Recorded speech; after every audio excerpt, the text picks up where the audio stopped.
Love her, hate her, pero ang hindi mo magagawa ay ignore si Jackie Rice sa kanyang pangamog na acting sa Bukod Kang Pinagpala.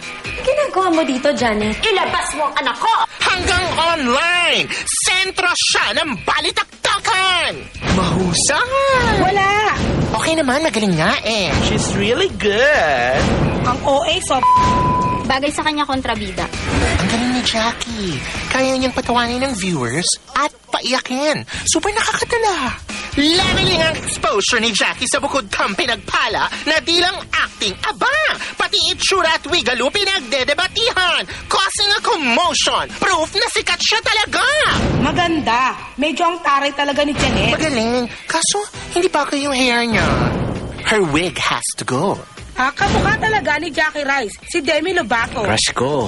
Ano ang masasay ni Jackie sa kaguluhang ito ng fans ng Bukod Kang Pinagpala? Si Jackie Rice at ang sikat niyang Wigaloo live sa Star Talk Fact Check. Ay nako, Jackie. Ipinatatanong ni Neil Arce na boyfriend yata ni Bella Padilla kung ano daw ang nakarating na ba sa'yo, mga reaction ng mga fans sa panunod sa'yo doon sa teleserye nyo ni Mark? At pati wig mo, pinapakialaman na? Anong feeling mo? Tawa dyan, luka-luka. Wala akong masabi. Bella. Talagang natakot ka kay Bella? Nagay lang ako. Hindi, ano naman ang feeling mo na pinakikialaman pati yung wig mo? Okay lang. Ibig sabihin po, napapansin nila ako, nanonood sila. Happy ako doon.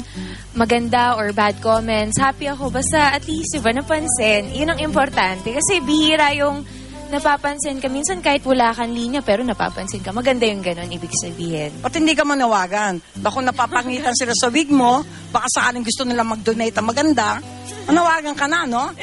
Magbigay pa sila sa'yo ng bagong wig. Oh. Ano naman ang maaasahan pa dito sa teleserye ni Mark Anthony?